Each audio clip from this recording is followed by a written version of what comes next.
আমাদেরকে যেহেতু সাজেস্ট করবেন তাহলে আমাদেরকে 100-র মধ্যে কত দিবেন? রেটিং যদি বলি 100 মধ্যে অবশ্যই আপনাদেরকে 5 দিব। সো আমি এটাই চিন্তা করছি, যদি দেশে আমি মাল্টি ন্যাশনাল কোম্পানিতে যদি আমি জব করতে পারি, তো আমি ইউকে যেখানে পারবো না। এই যে হচ্ছে আমার ভিসা। কি মনে হয় ভাই, আমাদের কাছে যদি আসে তাহলে স্টুডেন্ট কি মনে হয় সেশন নিলে কি তাকে কেউ ইউকে ভিসা ইন্টারভিউ আটকাতে পারবে কি না? আপনি তো ডিগ্রিটা ভাই বাংলাদেশ থেকে নিতে পারতেন বা আরও দেশ ছিল, সো হঠাৎ করে বাইরে যাওয়ার প্ল্যানিংটাও কীভাবে আসলো, আর হচ্ছে গিয়ে ইউকেতেই কেন? যদি একদম প্রথম থেকে ভাবছি যে ইউকে ভিআই কেমন না কেমন হবে, বাট আমার কাছে কেন মনে হচ্ছে ইউকে ভিআই আমার কাছে একদম ইজি মনে হয়েছে। যেটা যেভাবে আপনি গ্রোমিং করাইছেন বা যেভাবে আমাদের ক্লাসে বলছেন, এক্স্যাক্টলি আমার ক্ষেত্রে সেম ওইগুলোই কোশ্চেনগুলো হয়তো একটু ঘুরাই পাচ্ছে বলছে।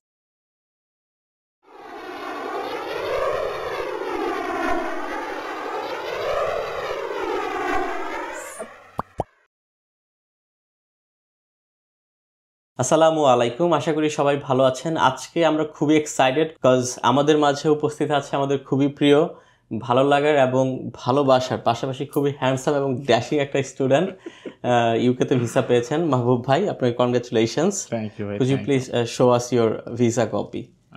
এই যে হচ্ছে আমার ভিসা। মাশাল্লাহ মাশাল্লাহ, আলহামদুলিল্লাহ। তো মাহবুব ভাই, আপনার প্রিভিয়াস একাডেমিক ব্যাকগ্রাউন্ড সম্পর্কে যদি আমাদের একটু বলতেন। আমি গত ফেব্রুয়ারিতে মানে 2024 ফেব্রুয়ারিতে আর কি গ্র্যাজুয়েশন কমপ্লিট করলাম আহসানওয়ালা থেকে, বিবিএ মার্কেটিং ছিল আমার কি মেজর। সো এরপরই আর কি সাথে সাথে যে দেশের বাইরে চলে যাওয়ার কোনো প্ল্যান ছিল না, তো তখন ওটা করার সাথে সাথে 2 মাস পরেই এশিয়ান পেইন্টসে জয়েন করলাম আর কি। আচ্ছা আচ্ছা। সো প্ল্যান ছিল যে এশিয়ান পেইন্টসে যেহেতু কর্পোরেট লাইফে ঢুকেছি, হ্যাঁ, কোর্সই কন্টিনিউ করি। দেন পরে আবার মনে হলো যে না, আরও কিছু বেটার কিছু আমার এক্সপ্লোর করা বাকি আছে। আচ্ছা। দেন ভাবলাম যে মাস্টার্স করা তো বাকি, বাসা থেকে বলতেছে মাস্টার্সটা কর, বিশেষ করে আম্মু বলতেছে। তো আমি ভাবলাম যে মাস্টার্স যেহেতু করবো, এমন জায়গা থেকে করি যেখানে অ্যাটলিস্ট আমার এডুকেশনের একটা ভ্যালু পাওয়া যায়, বা যেখানে আমার বলতে পারবো যে this is my masters degree. So এই জন্য আর কি। এই যে আপনি তো ডিগ্রিটা ভাই বাংলাদেশ থেকে নিতে পারতেন বা আরও দেশ ছিল, সো হঠাৎ করে বাইরে যাওয়ার প্ল্যানিংটা কিভাবে আসলো, আর হচ্ছে গিয়ে ইউকেতেই কেন? আচ্ছা, সো আমি ফার্স্ট থিং চিন্তা করছি যে যদি বলি এডুকেশনের মান বা এডুকেশন কোথায় গেলে আমি বেটার, মানে আমার যে পড়াশোনা যে আমি করতে যাচ্ছি, আমার যে এক্স্যাক্টলি যেখানে আমার পড়াশোনাটা হবে। সো আমি ইউএসএতে প্ল্যান ছিল ইউএসএতে অ্যাপ্লাই করার। ইউএসএর লেন্দি প্রসেস, এটা ছিল সবচেয়ে বড় একটা সমস্যা। আর অ্যাপয়েন্টমেন্ট তো জানি যে এটা পাওয়া যায় না, একটু সময় লাগে। পাওয়া যায় বলতে 8 মাসের মতো সময় লেগেছে। এই জিনিসটা হ্যাসেল হবে এই চিন্তা করেই আমি আসলে ইউএসএতে অ্যাপ্লাই করিনি। দেন দেখতে দেখতে সময় চলে গেলো 1 বছর। তো এরপরে চিন্তা করলাম যে ঠিক আছে, তাহলে ইউকেতেই অ্যাপ্লাই করি। দেন যদি বলি ওয়াই ইউকে বা আমি কেন দেশে বেড়ে যাচ্ছি, মাস্টার্স ডিগ্রিটা এমন জায়গাতে করতে যাই যেখানে অ্যাটলিস্ট আমার পড়াশোনার বলতে পারি যে আমার কোয়ালিটি অফ এডুকেশন ডিগ্রির একটা ভ্যালু থাকে, যাতে করে মানে আমরা দেখেছি কিন্তু ইউকের কিন্তু 900 years of bright history of education আছে। সো ওরা প্রায় এত বছর ধরে কোয়ালিটি এডুকেশনটা দিয়ে যাচ্ছে। পাশাপাশি আমরা যদি দেখি, ধরুন যে আপনার অস্ট্রেলিয়া, কানাডা বা ইউএসএ, ইউরোপিয়ান কান্ট্রিজগুলোতে কিন্তু মাস্টার্স 2 বছরের হয়, সেখানে ইউকের মাস্টার্স 1 বছরের। 1 বছর হওয়া সত্ত্বেও কিন্তু ইউকের মাস্টার্সের ডিগ্রির ভ্যালুটা অনেক বেশি। কারণ আপনি যখন আপনার একটা গ্লোবাল ডিগ্রি থাকে তখন কিন্তু গ্লোবাল জব মার্কেটেও আপনার অপরচুনিটিটা বেড়ে যায়। সো বাহিরে যাওয়ার ক্ষেত্রে কিন্তু মাহবুব ভাই, আমাদের স্টুডেন্টের মধ্যে অনেক সময় একটা মিসকনসেপশন কাজ করে যে আসলে বিশেষ করে ইউকের ক্ষেত্রে, যে ইউকেতে পড়তে যাবো, এখানে জব অপরচুনিটিস নেই, পিআর নেই, টিউশন ফি ম্যানেজ করা টাফ। সো এই ধরনের কোনো ধারণা আপনার মধ্যেও কাজ করেছিল কিনা, আর যদি কাজ করে থাকে স্টিল আপনি কেন ইউকেতে প্রসেস? আচ্ছা, ফ্র্যাঙ্কলি স্পিকিং যদি বলি, আমি এটা প্রথম থেকে দেখতেছিলাম বিশেষ করে ফেসবুক গ্রুপগুলোতে। হ্যাঁ, সো ওরা মানে অনেকেই গ্রুপে কমেন্ট করতেছে, ভাই এখানে জব নাই, আমি 3-4 মাস হয়ে আসছি, আমার খাওয়ার টাকাও নেই। অনেকে আবার কমেন্ট করতেছে, ভাই আমাকে নক করে। সো ওই কিছু মানুষ তাকে বলতেছে ভাই আমাকে নক করে, তো তার মানে তার কাছে হয়তো বা কোনো একটা ওয়ে আছে। সো যে বলতেছে জবটা নাই, সে হয়তো প্রপার ওয়েতে সে জবটা খুঁজে না বা সে সার্চ করে নাই, বা এমন হতে পারে তার কাছে সে মানে কোনো ধরনের প্ল্যান ছাড়া সে ইউকে চলে গেছে। সো আমি মনে করি ভাই, মানে জব বা কোনো ধরনের যদি রিজিক কথা বলি, রিজিক ভাই আপনার আল্লাহ যেখানে যাবেন আপনার আল্লাহ প্রদত্ত ব্যবস্থা হয়ে গেছে ইনশাআল্লাহ। সো আমাকে জাস্ট এটা কী করতে হবে, আমাকে ওই এক্সাক্ট জায়গাতে যে আমাকে নকটা করতে হবে যে কোথায় গেলে আমি করতে পারবো। আর আমার যদি বলি অবশ্যই স্কিলের দিকে নজর রাখতে হবে। দেশে বাইরে চলে গেছি মানে যে আমার জব হয়ে গেছে এমন না, যে ঘুমায় ঘুমায় আমার জব চলে আসবে। আমাকে দৌড়াইতে হবে আগে। আমি যদি আমার দেশের কথাই বলি, এশিয়ান পেইন্টসে যে আমি জয়েন করছি, ওরা তো আমাকে অ্যাটলিস্ট ভাই মানে কোয়ালিটি দেখে আমাকে নিছে। তো আমি চেষ্টা করছি বা আমি ওদেরকে সাপোর্ট দিতে পারছি বা ওইভাবে আমি তাকে সার্ভিস দিতে পারতেছি দেখে ওরা আমাকে নিছে। সো আমি এটাই চিন্তা করছি, যদি দেশে আমি মাল্টিন্যাশনাল কোম্পানিতে যদি আমি জব করতে পারি, তো আমি ইউকে যেখানে পারবো না। পারবো না কেন? এক্স্যাক্টলি, আমাদের দেশে জনসংখ্যা তো প্রচুর, হ্যাঁ, তো জনসংখ্যার তুলনায় কিন্তু জবের সেক্টর খুবই সীমিত। তারপরে তো আমরা যদি এখানে ম্যানেজ করতে পারি তাহলে ইউকেতে কেন পারবো না? আরেকটা বিষয় কি ভাই, আমি আমার লাইফ থেকে যেটা দেখেছি, অনেক সময় আমার ফ্রেন্ডদের ক্ষেত্রেই ওরা বলে যে দোস্ত দেখ কোনো জব টব কিছু আছে কিনা, তো আমি বলি যে তাহলে তুই আয় আমার অফিসে, আমি লিঙ্কডইনের প্রোফাইলটা গুছিয়ে দেই, বিডি জবসের প্রোফাইলটা গুছিয়ে দিই, ওখানে তো একটা করে ক্লিক করলেই জবের জন্য অ্যাপ্লিকেশন করা যায়। তো 50,000-এর মতো জব অপরচুনিটিস ঘুরতেছে, তো তুই 5,000 অ্যাপ্লিকেশন কর, কে দেখতেছে? কিন্তু করতে রাজি না, ওইটা করতে আর রাজি না। হ্যাঁ, অ্যাপ্লাই না করলে জব কিভাবে পাবে? সো বাহিরে যারা যাচ্ছে, বাহিরে যাওয়ার ক্ষেত্রেও হ্যাঁ ইনিশিয়াল স্টেজে কিন্তু প্রবলেম হয়, বাট আলটিমেটলি তো আমাদের পরিচিত যতগুলো দেখেছি, অনেক স্টুডেন্ট পাঠালাম, কাউকে কিন্তু রাস্তাঘাটেও শুয়ে থাকতে দেখি নাই, আইস বা বরফ খেয়ে বাঁচতেছে এরকমও দেখি নাই। তো সবাই তো ম্যানেজ করছে, তাই না? সো ওইটার জন্য আপনাকে চেষ্টা করতে হবে। আপনি যেটা বলেন, রিজিক আল্লাহ রহমতে আল্লাহ যেখানে রেখেছে সেখানেই হবে, তবে রিজিকের জন্য তো আমাকে চেষ্টা করতে হবে। এক্স্যাক্টলি। তো মাহবুব ভাই, সাধারণত যখন আমরা বাহিরে অ্যাপ্লিকেশন করতে চাই তখন তো ইউনিভার্সিটি বরাবর অ্যাপ্লিকেশন করতে হয়, ডকুমেন্ট প্রসেসিং করতে হয়, অনেক সময় ইউনিভার্সিটিতে ইন্টারভিউ দিতে হয়, আবার এরপরে ইউকেভিএ ইন্টারভিউয়ের ব্যাপার থাকে। তো এই বিষয়গুলোর মধ্যে আপনার কাছে সব থেকে বিগেস্ট চ্যালেঞ্জ কোনটা মনে হয়েছে? আচ্ছা, যদি চ্যালেঞ্জ, যদি একদম প্রথম থেকে ভাবছি যে ইউকেভিআই কেমন না কেমন হবে, বাট আমার কাছে কেন মনে হচ্ছে ইউকেভিআই আমার কাছে একদম ইজি মনে হয়েছে। যেটা যেভাবে আপনি গ্রোমিং করাইছেন বা যেভাবে আমাদের ক্লাসে বলছেন, এক্স্যাক্টলি আমার ক্ষেত্রে সেম ওইগুলোই কোশ্চেনগুলো করছে, হয়তো একটু ঘুরাই পেঁচাই বলছে। তো এখন আমার ক্ষেত্রে যেটা হয়েছে যে আপনার ভিএফএক্স এর যে অ্যাপ্লাই করে ওয়েটিং পিরিয়ডটা ছিল, আমার কাছে এটা মনে হচ্ছে সবচেয়ে বিগেস্ট চ্যালেঞ্জ। সো যারা অ্যাপ্লাই করবে বা যে যেতে চাবে, আমি মনে করবো যে ভাই একদম শুরু থেকে অ্যাপ্লাই করা উচিত। মানে অ্যাটলিস্ট ক্লাস শুরুর 2 মাস আগে ভিসা অ্যাপ্লিকেশনটা করা উচিত। একটা সময় যেটা ছিল এই ইন্টারভিউ নেওয়ার পূর্বে, তখন কিন্তু তারা 7 দিন, 15 দিন, 3 দিন, 12 ঘন্টায় আমরা ভিসা ডিসিশন পেয়েছি।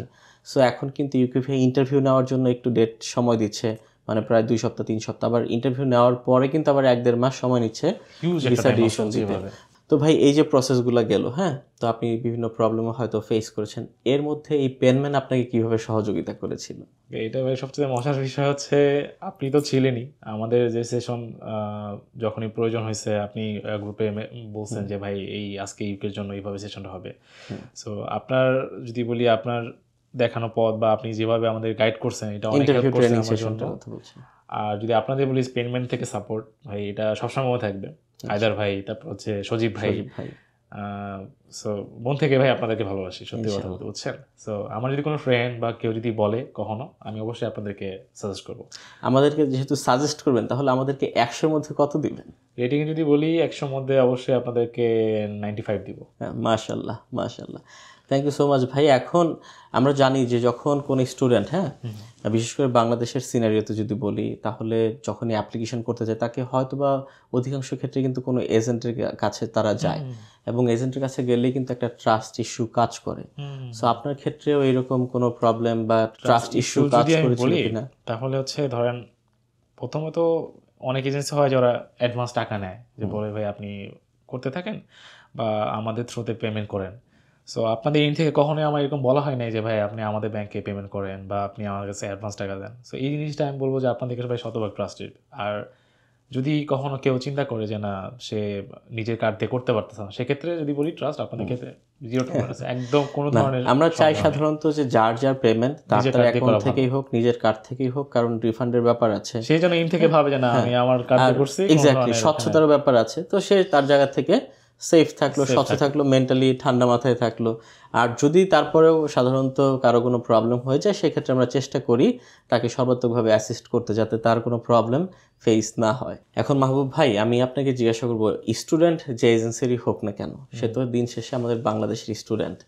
সো তাদেরকে আপনি যদি সাজেশন দেওয়ার থাকে, তাহলে কোন সাজেশনটি দিবেন এবং কিভাবে দিবেন? ইউকের ক্ষেত্রে? আচ্ছা, ইউকের ক্ষেত্রে স্টুডেন্টের ক্ষেত্রে যে সাজেশন থাকে, বলবো যে ভাই প্রিপারেশন এভাবে নেন যে আপনি একটা দেশে যাচ্ছেন পড়াশোনা করার জন্য, আপনার মেইন গোল যেন পড়াশোনায় থাকে। সো সময় নষ্ট না করে তাড়াতাড়ি অ্যাপ্লাই করে ফেলা। যেমন আমি যেটা করছি, আমার লেট হয়েছে অ্যাপ্লাই করতে। সো আমি রিস্কে ছিলাম যে আমাকে রেফার হবে কিনা। আমি কিন্তু আপনি বলছিও যে ভাই রেফার হয়ে গেলে অনেকগুলো টাকা নষ্ট হবে। সো মেইন সাজেশন থাকবে এটা ভাই, যদি অ্যাপ্লাই করতে হয় হাতে সময় নিয়ে অ্যাপ্লাই করে ফেলতে হবে। এখন মাহবুব ভাই আপনি তো যথেষ্ট স্মার্ট অ্যান্ড ইয়াং, এখন আপনি হয়তো বা ইউকেভিএ ইন্টারভিউটা নিয়ে খুব একটা প্রবলেম ফেস করেননি, যেহেতু আপনার ইংলিশ স্পিকিং অ্যাবিলিটি ভালো ছিল, কেমন? তো সেই ক্ষেত্রে কিন্তু স্টিল আমরা কিন্তু জানি, যেহেতু ইন্টারভিউটা প্রায় 1 ঘন্টার মতো সময় নিয়ে হয়, সো অনেকেই কিন্তু একটু ভয় পায়। Exactly right. সো অনেকে একটু ভয় পায় যে কি হবে কি না হবে। তো এই ইন্টারভিউ প্রিপারেশনটার ক্ষেত্রে আপনি স্টুডেন্টকে কী সাজেশন করবেন যে তাদের আসলে কীভাবে রিসার্চ করা উচিত বা কীভাবে প্রিপারেশনটা নেওয়া উচিত? ওকে, ফার্স্ট থিং থাকবে যে আপনার কোর্স সম্পর্কে নলেজ থাকে, ঠিক আছে, মডিউলগুলো যেটা আর কি, কারণ ওরা কোর্স মডিউল থেকে অনেক কোশ্চেন করে, মানে কোর্স মডিউল থেকে একটা কোশ্চেন করতেছে, আবার কোন মডিউল পড়লে কি হবে, ওই মডিউলের সাথে আমার ফিউচার গোলটা কিভাবে রিলেটেড, কি কি স্কিল শিখতেছি, আমার প্রিভিয়াস একাডেমিক ব্যাকগ্রাউন্ড বা জব কিভাবে রিলেটেড, তারপরে ধরুন যে ইউনিভার্সিটি সম্পর্কে ইন ডেপথে রিসার্চ করা, কাদের সাথে অ্যাক্রিডিটেড আছে, অ্যাফিলিয়েটেড আছে, রিজনাল র্যাঙ্কিং কেমন, হ্যাঁ লোকাল যদি ওরা জিজ্ঞেস করে না আমাকে, বাট এটা রাখা উচিত, জানা উচিত। কারণ কি অনেক স্টুডেন্ট কিন্তু এরকম হয় ভাই, তাই না, যে তারা অ্যাপ্লিকেশন করেছে, এখন কোন সাবজেক্টে অ্যাপ্লিকেশন করেছে সেটাও সম্পর্কে তার আইডিয়া নেই। তো এই জিনিসটা অবশ্যই মাথায় রাখতে হবে যে আমি পড়তে যাচ্ছি, জেনুইন যদি পড়াশোনা করার জন্য যাই, আমার অ্যাটলিস্ট কোর্স সম্পর্কে বেসিক নলেজ, কারণ দিন শেষে তো টাকা তো এজেন্ট দিবে না, রাইট, আমার পড়াশোনার খরচ তো আমাকেই বহন করতে হবে, ওখানে পরিশ্রমটা আমাকে করতে হবে। কাজেই হ্যাঁ, এজেন্ট যেভাবে পারে সহযোগিতা করবে, কেমন, কিন্তু এজেন্টের সহযোগিতার পাশাপাশি আমার মনে হয় কি এই জায়গায় স্টুডেন্টকেও এজেন্টকে সহযোগিতা করা উচিত, যে ভাই আমার কোর্সটা তো এরকম, এই কোর্সের সাথে আমার এরকম ব্যাপারটা আছে, হ্যাঁ একটু দেখে দেন, মানে দুইজনকে সহযোগিতা করা, তখনই কিন্তু সম্পর্কটা সুন্দর হয় এবং আমার মনে হয় জার্নিটাও সুন্দর হয়। আমিও তো ভাই কতবার জিজ্ঞেস করছি আপনার কোর্স সম্পর্কে যে ভাই এটা মানে কিভাবে অ্যান্সার দিব, পরে আপনি বলছেন ভাই ওয়েবসাইটে দেখেন, তো এমন যে আমাদের সিলেবাস কত ক্রেডিটের, আপনি বলছেন কোর্স ওয়েবসাইট আছে, যখন আপনি ঢুকছেন না আসলে, পরে দেখলেন যে আপনি বললেন যে ভাই না ওয়েবসাইটে তো নাই, পরে আমি দেখলাম, দেখে একটা হিসাব মিলালাম আমরা, তাই না, পরে ম্যানুয়ালি হিসাব করে এটা সেট করছিলাম আর কি। তো এইসব ক্ষেত্রে আমি বলবো যে ভাই আপনাদের সাপোর্ট দেখ, তো তাতে কি মনে হয় ভাই, আমাদের কাছে যদি আসে তাহলে স্টুডেন্ট কি মনে হয় সেশন নিলে কি তাকে কেউ ইউকেভিএ ইন্টারভিউ আটকাতে পারবে কি না? যদি সে একদম ভালোভাবে আপনার গাইডেন্স ফলো করে, আমি বলবো যে যদি প্রপার কনফিডেন্স হয়, ইউকেভিএ তার জন্য কোনো ব্যাপারই হবে না, ইনশাআল্লাহ। তো থ্যাংক ইউ সো মাচ মাহবুব ভাই, আপনি আমাদের মাঝে সময় দিয়েছেন। আপনি গতকালকে ভিসা পেয়েছেন, আগামীকালকে ফ্লাই করবেন, সো আপনার হাতে সময় নেই, তারপরেও যে আপনি আমাদেরকে সময় দিয়েছেন এই জন্য অসংখ্য ধন্যবাদ। এবং মন থেকে, এটা শুধুমাত্র ভিডিওতে বলার জন্য বলছি না, মন থেকে মাহবুব ভাই আপনার জন্য অনেক দোয়া করি, আপনি অনেক শাইন করেন। এবং পেনম্যানের সাথে যাত্রা কিন্তু যাদের শুরু হয় তাদের কিন্তু এখানেই শেষ হয় না, ওখানে যাওয়ার পরেও যদি কোনো প্রবলেম ফেস করেন, আমরা চেষ্টা করবো আপনার সাথে থাকতে, এবং এই যে আপনি যেটা বললেন এই জার্নিটা যেন আমাদের বেঁচে থাকা পর্যন্ত থাকে ইনশাআল্লাহ। কারণ আমি যদি ভাই আপনার থেকে ভালো একটা সাপোর্ট পাই, আমি কিন্তু সবসময় ওয়ার্ড অফ মাউথ যেটা বলে আর কি, আমি আমার ফ্রেন্ড হোক বা ছোটো ভাই হোক, আমি সাজেস্ট করবো যে পেনম্যান, আমি অলরেডি আমার 2টা ফ্রেন্ডের সাথে কথা বলে ফেলছি। সো এই জিনিসটা আসলে বড় ভাই, যে আপনার থেকে আমি কিভাবে, আপনি কি অ্যাটিটিউড করতেছেন আমার সাথে, কি কি ব্যবহার করতেছেন, এটা কিন্তু আচ্ছা ভালো কথা বলেছেন। শেষ করার পূর্বে আর একটা কোশ্চেন করি, আমাদের বিহেভিয়ার কেমন লাগছে আপনার কাছে? Last but not the least, so আমি ভাই কখনো মনে করি নাই যে আপনারা আমার যেটা বলে যে এজেন্সি, সবসময় মনে হয়েছে যে ভাই ব্রাদার। এক্স্যাক্টলি, এই জিনিস থেকে বলবো যে ভাই আপনারা 100 আসলে ভাই এই জিনিসটা আমাদেরকে মোটিভেট করে। আমাদের সাথে যখনই কোনো স্টুডেন্টের সাথে, আমরা কখনোই কোনো স্টুডেন্টকে স্টুডেন্ট ক্লায়েন্ট হিসেবে ট্রিট করার চেষ্টা করি না, আমরা সবসময় কিন্তু আমাদের সম্পর্কটা ভাই ব্রাদারের মতোই হয়ে যায়। তো আমরা চেষ্টা করবো যে আপনিও দোয়া করবেন আমাদের জন্য, যাতে আমরা এই যে আজকে যে সম্পর্কটা আপনার সাথে বিল্ড আপ করতে পারছি, এটা যেন আমাদের প্রতিটা স্টুডেন্টের সাথেই থাকে ইনশাআল্লাহ। হতে বাধ্য ভাই, আপনার কথাবার্তা বা যদি বলি আপনার বোঝানো স্টুডেন্টকে যে হয়, এটা ভাই মাশাআল্লাহ এক্সাজারেট করছেন, তারপরে থ্যাংক ইউ সো মাচ। ঠিক আছে মাহবুব ভাই, অসংখ্য ধন্যবাদ। হ্যাঁ ভালো থাকবেন ইনশাআল্লাহ, কনগ্রাচুলেশনস আগে, দোয়া রাখবেন ভাই, ইনশাআল্লাহ।